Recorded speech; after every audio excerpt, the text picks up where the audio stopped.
খবর, কবি সুকান্ত ভট্টাচার্য। খবর আসে দিক দিগন্ত থেকে, বিদ্যুৎ বাহিনী খবর। যুদ্ধ, বিদ্রোহ, বন্যা, দুর্ভিক্ষ, ঝড়।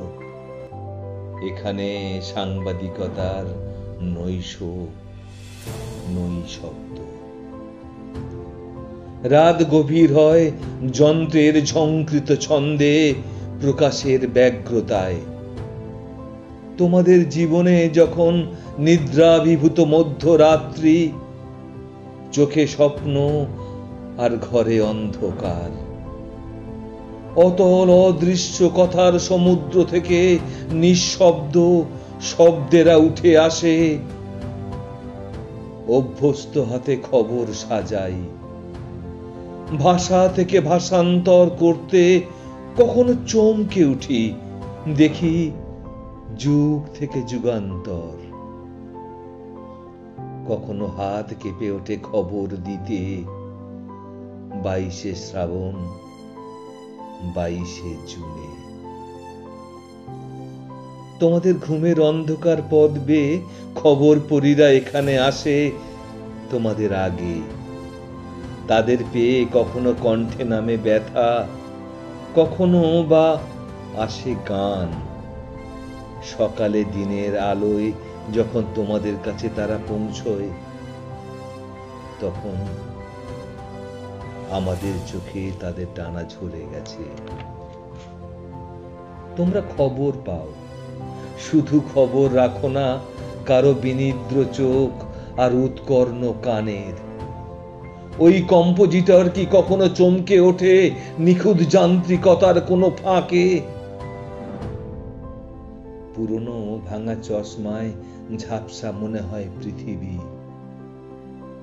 9ই আগস্টে কি আসাম সীমান্ত আক্রমণে, জ্বলে ওঠে কি স্তালিনগ্রাদের প্রতিরোধে, মহাত্মাজির মুক্তিতে, প্যারিসের অভ্যুত্থানে।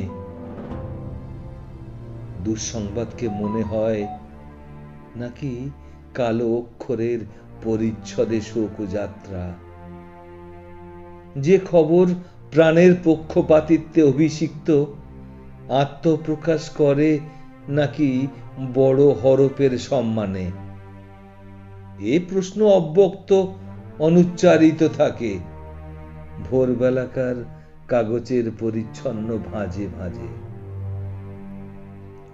শুধু আমরা দৈনন্দিন ইতিহাস লিখি, তবু ইতিহাস মনে রাখবে না আমাদের। কি আর মনে রাখে নবান্নের দিনে কাটা ধানের গুচ্ছকে? কিন্তু মনে রেখো, তোমাদের আগেই আমরা খবর পাই মধ্যরাত্রির অন্ধকারে, তোমাদের তন্দ্রার অগোচরেও। তাই তোমাদের আগেই খবর পড়িতে এসেছে আমাদের চেতনার পথ বেয়ে। আমার হৃদযন্ত্রে ঘা লেগে বেজে উঠেছি কয়েকটি কথা। পৃথিবী মুক্ত, জনগণ চূড়ান্ত সংগ্রামে জয়ী। তোমাদের ঘরে আজও অন্ধকার, চোখে স্বপ্ন। কিন্তু জানি একদিন সে সকাল আসবেই, যেদিন এই খবর পাবে প্রত্যেকের চোখে মুখে, সকালের আলোয়, ঘাসে ঘাসে, পাতায় পাতায়। আজ তোমরা এখনো ঘুমে।